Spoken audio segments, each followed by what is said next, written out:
En mi video pasado estuve reaccionando y comentando al discurso de Jeffrey Winder titulado ¿Cómo se hace cada vez más brillante la luz? Y sin duda que una de las cuestiones que Winder más claras nos dejó es la ya conocida frase de los testigos de Jehová, que el Espíritu Santo de Jehová guía al cuerpo gobernante, pero este mismo Jehová no inspira al cuerpo gobernante a través de su espíritu. Es decir, Dios los guía, pero no los inspira. Y luego me puse a pensar, ¿cómo esto puede ser posible? A ver, entendemos por guiar como dirigir, mostrar un camino o indicar. Y entendemos por inspirar cuando hacemos nacer en alguien algún tipo de idea o sentimiento. Aquí no confundamos este tipo de inspiración con el de tomar aire hacia los pulmones. Ese es otro tipo de inspiración, pero bueno. Por ejemplo, si tú eres el padre de un niñito de 1 año, no lo sé, y este está comenzando a caminar, tú como buen padre, claro que lo guiarás, lo sujetarás para que no se caiga, lo dirigirás, le enseñarás con paciencia a caminar, en fin, serás su guía. Por otro lado, claro que lo inspirarás a ganar confianza en sí mismo para que camine cada vez más. Harás lo posible por crear en él un sentimiento de confianza en sí mismo, en sus pasos y en ti como guía.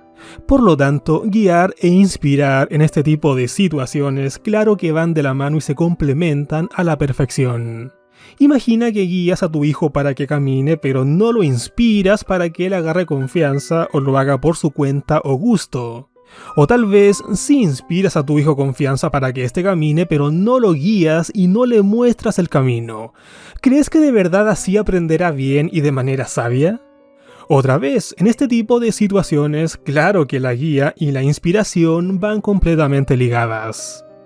El cuerpo gobernante de los testigos de Jehová, o esclavo fiel y prudente, o discreto, se autoaplica el título del único vocero, conducto o canal entre lo divino y lo terrenal, entre Dios y los hombres. Winder dejó bien claro este punto en su discurso. De hecho, hizo sutiles paralelismos entre el actuar de Jehová con ellos como grupo en la actualidad y el actuar de Jehová con Abraham, con sus profetas en los tiempos de Isaías y con el ficticio cuerpo gobernante del siglo I.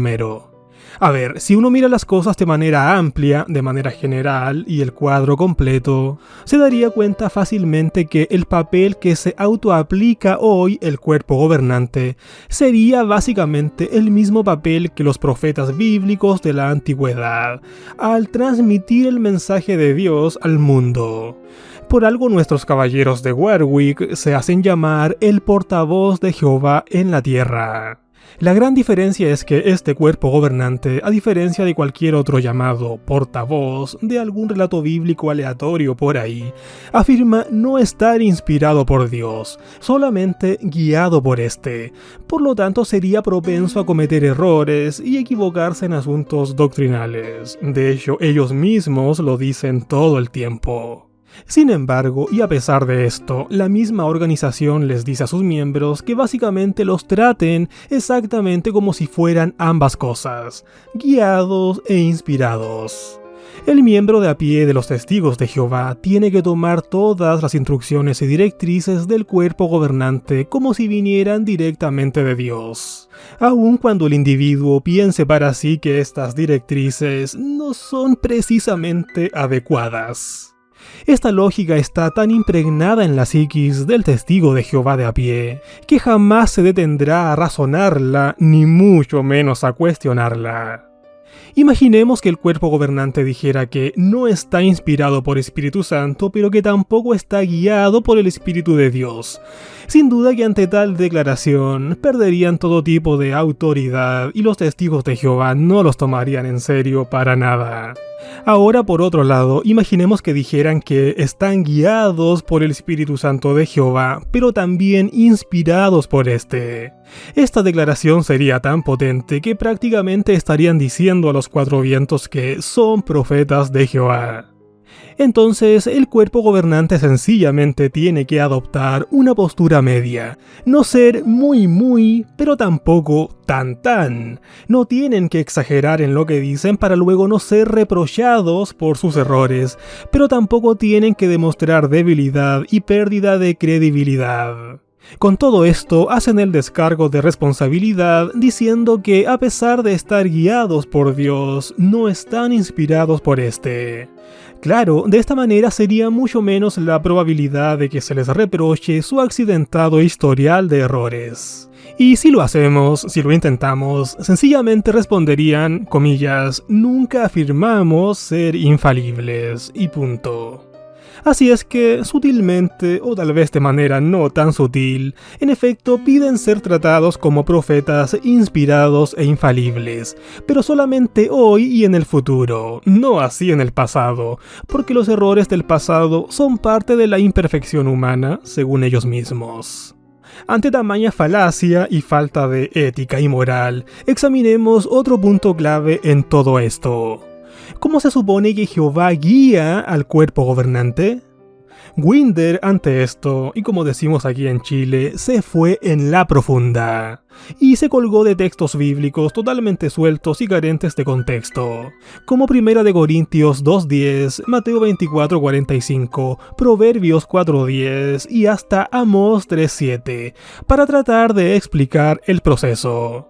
Sin embargo, es tanta la falta de argumentos de peso y tan grande la ambigüedad, que la interrogante monumental de cómo carajos el Espíritu Santo de Jehová hace mella en el cuerpo gobernante sigue vigente, y muy probablemente ningún testigo de Jehová de a pie pueda brindar una respuesta satisfactoria y convincente. Sorprendentemente, la Watchtower, por su cuenta, tampoco ha ofrecido mucha explicación sobre este proceso milagroso. También no es extraño que los testigos de Jehová no se molesten en preguntar. Pensemos en algún otro líder religioso humano que afirmara a viva voz que el Espíritu Santo de Dios le está ayudando para hacer cambios doctrinales importantes. Pues estoy seguro que cualquier testigo de Jehová de inmediato haría preguntas sobre cómo este, comillas, pseudo profeta ha recibido tal comunicado de parte de su Dios. Es más, hasta dirían que es Satanás quien está tras este líder. Sin embargo, cuando el cuestionamiento surge hacia el alto mando de la organización Watchtower, pues simplemente agachan la cabeza. Ahora bien, ¿qué ha dicho la propia Watchtower en su historia respecto a este proceso milagroso de canalización entre lo divino y lo terrenal? En 1932, el tomo 3 del libro Vindicación de Joseph Rutherford diría lo siguiente: estos ángeles son invisibles a los ojos humanos y están allí para cumplir las órdenes del Señor. Sin duda, primero escuchan la instrucción que el Señor emite a su remanente, y luego estos invisibles mensajeros transmiten esas instrucciones al remanente. Los hechos muestran que los ángeles del Señor con Él en su templo han estado prestando así servicio al remanente desde 1919. Así es, el esclavo fiel y discreto por allá por la década del 30 afirmaba como la verdad que los ángeles de Jehová eran los encargados de comunicarle las instrucciones divinas al remanente, es decir, a ellos mismos. El libro Preparación también de Rutherford de 1933 decía: de nuevo, Zacarías habló con el ángel del Señor, lo que demuestra que el remanente es instruido por los ángeles del Señor. El remanente no escucha sonidos audibles, porque no es necesario. Jehová ha provisto su propio buen camino para transmitir pensamientos a las mentes de sus ungidos. Y otra vez, según Rutherford, eran los ángeles los encargados de comunicarles a ellos los designios de Dios. Rutherford no hace mención en ningún momento a la intervención de algún Espíritu Santo en lo absoluto. Aquí podríamos tomar en cuenta el cómo Rutherford en 1931 establece el nombre de testigos de Jehová. Según cuenta el anuario de la Watchtower del 75 en su página 151, una noche antes de una asamblea, a Rutherford se le vino a la mente un texto de Isaías 43. Se levanta a las 2 de la mañana y comienza a escribir un discurso para la asamblea del día siguiente, y aquí establece el nombre de testigos de Jehová. Rutherford diría que Dios lo guió en aquel proceso, y como en aquellos mismos años, este también decía que los ángeles eran los transmisores del mensaje de Jehová hacia ellos, Tenemos que entender por extensión que este proceso del nombre de testigos de Jehová muy probablemente también le sería atribuido de una manera u otra a estos ángeles. Pero, en algún momento la luz se haría más brillante, y ya no eran los ángeles los que transmitían las instrucciones divinas al esclavo. El libro Proclamadores decía todo lo contrario a lo establecido por Rutherford. Los que componen la actual organización cristiana no reciben revelaciones angelicales ni inspiración divina. Esto de hecho también era defendido por Nathan Knorr en la década de los 60. La atalaya del 1 de octubre de 1960 decía: el Espíritu Santo es la fuerza activa del Dios vivo, que Él envía por medio de su Hijo Cristo Jesús, y que opera para con el pueblo de Jehová, esclareciendo y dirigiendo a su organización teocrática en la tierra hoy en día, como lo hizo en los días de los apóstoles.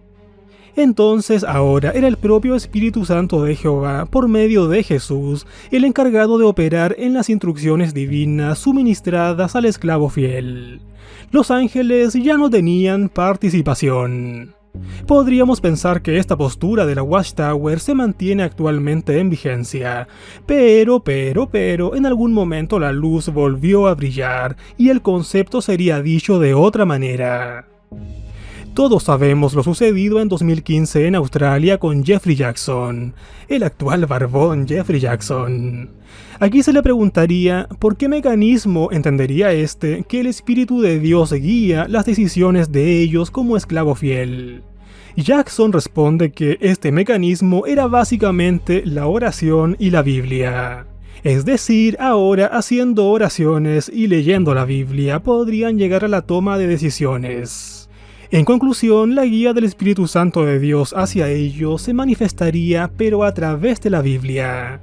Ya no está Jesús de por medio, mucho menos los ángeles, ni tampoco la intervención directa del Espíritu Santo en ellos. Escuchemos el extracto del video para transparentar la situación. If someone, perhaps their conscience is not clear or feel comfortable with a certain decision, then more often than not we would rely upon God's Spirit by holding up on making a final decision until more research is done, and then we would meet again. And by what mechanism would you understand God's Spirit to direct your decisions? Well, what I mean by that is by prayer and using our Constitution, God's Word, we would go through the Scriptures and see if there was any biblical principle at all that would influence our decision. And it could be that in our initial discussions there was something that maybe we were missing, and then in another discussion that would come to light. So we would view that as God's Spirit motivating us because we believe the Bible is God's Word and came by means of Holy Spirit. Esta fue una imagen bastante diferente de la que pintaron anteriormente en su historia. La intervención sobrenatural de un ángel o del Espíritu Santo por sí solo en sus mentes. Con esto podemos comprender que se trata de un grupo de hombres comunes y corrientes, simplemente dando vueltas en sus ideas sobre la Biblia y luego sometiéndolas a votación. Además, debemos tener en cuenta que cuando el cuerpo gobernante habla de, comillas, la palabra de Dios, no solo se refieren a la Biblia como tal, sino que incluye a sus propias publicaciones dentro de este concepto. Rutherford en la atalaya del 1 de abril de 1932 diría: a todas las luces de mensajes de verdad que dio y que continúa dando desde que las luces han estado brillando desde el templo y sobre el registro de su palabra. La expresión la palabra, por lo tanto, incluye toda revelación de la verdad, incluyendo el libro Vindicación, y todo lo que será revelado y publicado por la gracia del Señor, mientras el remanente esté en la tierra. Sí, según Rutherford, toda la literatura que la Watchtower imprimía y producía también tenía que ser considerada como la palabra de Jehová. Y pone de ejemplo aquí a su libro Vindicación, el que recordemos decía que los designios de Dios se manifestaban en ellos a través de los ángeles. Pero hay más. En la atalaya del 1 de enero del 2007 se publicaba algo bastante peculiar. Leamos el extracto. La identidad de esta gran muchedumbre le fue revelada al apóstol por uno de los 24 ancianos, y estos ancianos representan a los 144,000 coherederos con Cristo ya en la gloria celestial. ¿Qué conclusiones extraemos del hecho de que sea uno de los 24 ancianos quien le revele a Juan la identidad de la gran muchedumbre? Que, según parece, los resucitados del grupo de los 24 ancianos participan en transmitir verdades divinas hoy día. ¿Por qué es importante esto? Pues bien, a los siervos ungidos de Dios en la tierra se les reveló quiénes son realmente los que forman la gran muchedumbre en el año 1935. Si se utilizó a uno de los 24 ancianos para comunicar tan importante verdad, este tuvo que haber recibido la resurrección celestial a más tardar ese año. La Watchtower en 2007 nos dijo que es posible que hayan estado recibiendo su, comillas, verdad divina en forma de mensajes espirituales de los muertos.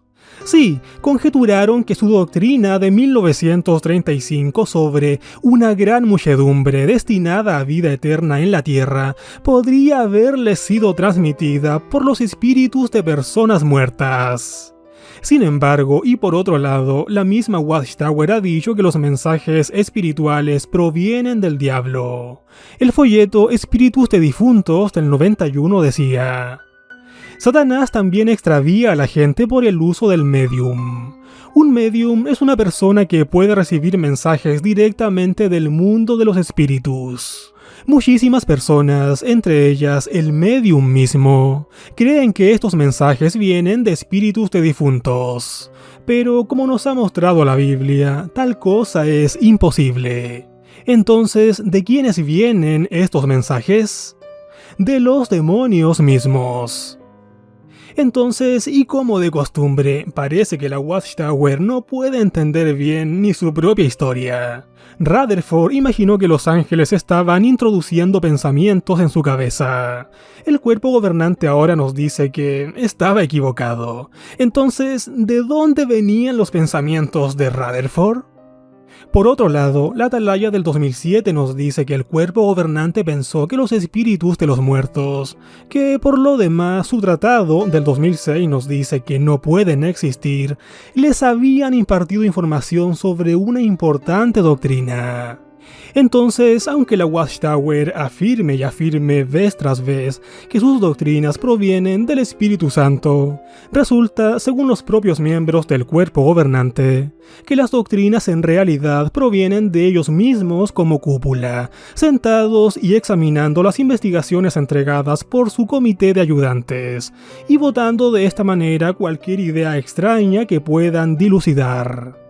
Winder, de hecho, dio a entender esto en su discurso, aunque claro, según él, el Espíritu Santo de Dios los guía sobre qué decidir.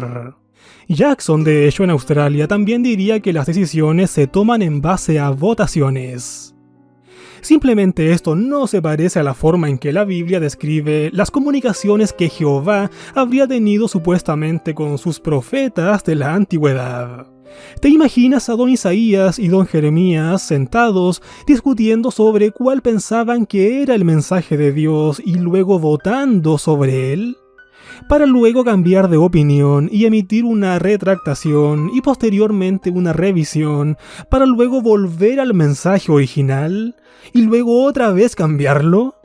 En este punto quizás cualquier testigo de Jehová me diría: no puedes comparar al cuerpo gobernante con los profetas bíblicos, porque esos eran profetas y el cuerpo gobernante ha afirmado no ser un profeta. Y bueno, si no son profetas, entonces tengo todo el derecho del mundo a cuestionarlos y a poner en tela de juicio sus designios y decisiones. Sin embargo, ¿puede un testigo de Jehová de a pie hacer eso? En teoría, claro que lo puede hacer, pero ¿a qué costo? ¿Cuál sería la represalia? Así como existe mucha confusión sobre quién transmite los mensajes de la llamada verdad divina, resulta que también hay cierta confusión sobre quién está en el lado receptor. El receptor generalmente ha sido asociado con quien actualmente ostenta las riendas de la organización, y se le identifica como el esclavo fiel y discreto, o prudente, o cuerpo gobernante. En un principio, sin embargo, se pensó que el receptor de este conocimiento divino era Charles Taze Russell. La revista Watchtower del 1 de marzo de 1917 decía: la Watchtower proclama sin vacilar al hermano Russell como ese siervo fiel y sabio. Pronunció fielmente el mensaje, terminó su carrera y ahora ha entrado en su recompensa. A través de él, el Señor dio a la Iglesia el mensaje que es tan esencial para que cada uno en este tiempo de cosecha gane el premio glorioso. Años después de la muerte de Russell, el sentimiento mencionado anteriormente se consideró, adoración de criaturas. Y los mensajes espirituales fueron luego entregados al llamado, comillas, remanente, o el supuesto resto de los 144,000 testigos de Jehová ungidos que aún estaban en la tierra. Pero ¿por qué a este grupo específicamente y a nadie más, ni siquiera a los demás testigos de Jehová, los llamados otras ovejas o la gran muchedumbre? Esto se debe a que la Watchtower nos dice que solo los ungidos están calificados para entender la Biblia, ya que fue escrita principalmente para ellos. Y ya que Cristo sería su mediador, mientras que el resto del mundo debe conformarse con ellos como mediador. Notemos lo que decía la atalaya del 1 de noviembre del 74. También es a los cristianos ungidos con espíritu que gobernarán en ese reino, que la mayor parte de las escrituras griegas cristianas se dirige, incluso las promesas de vida eterna. Leamos ahora una cita de la atalaya del 1 de abril del 79, donde una pregunta de los lectores decía: ¿es Jesús el mediador solo para los cristianos ungidos? A lo que la propia revista contestaba: entonces, en este estricto sentido bíblico, Jesús es el mediador solo para cristianos ungidos. Por su parte, la atalaya del 1 de mayo del 80 afirmaba: a fin de mantener una relación con nuestro Salvador, Dios, la grande muchedumbre tiene que permanecer unida con los que componen al resto de israelitas espirituales. Esta jerarquía total se muestra de manera muy gráfica en el siguiente organigrama de la atalaya del 15 de febrero del 72. Pero, este gráfico, que por cierto representaba al cuerpo gobernante como solo una parte de la clase del esclavo fiel y discreto, fue posteriormente considerado incorrecto por la misma Watchtower. Sí, la luz se había hecho nuevamente brillante, y actualmente el cuerpo gobernante se atribuye por sí solo el papel de esclavo fiel. Amigos, esto lo vi con un poco más de detalle en mi video número 172. Entonces, con lo expuesto hasta aquí, nos podemos dar cuenta del desorden desorganizado en aquellos puntos más profundos de la Watchtower, quien afirma, no olvidemos, ser la única organización de Dios y el único canal de la verdad, a través del cual fluyen las verdades divinas. Las conclusiones finales sobre estos vaivenes doctrinales y sobre estos zarandeos bíblicos de la Watchtower quedan a criterio totalmente personal. Un fuerte abrazo guiado pero no inspirado. Gracias por ver este video y cuestiónalo todo. Adiós.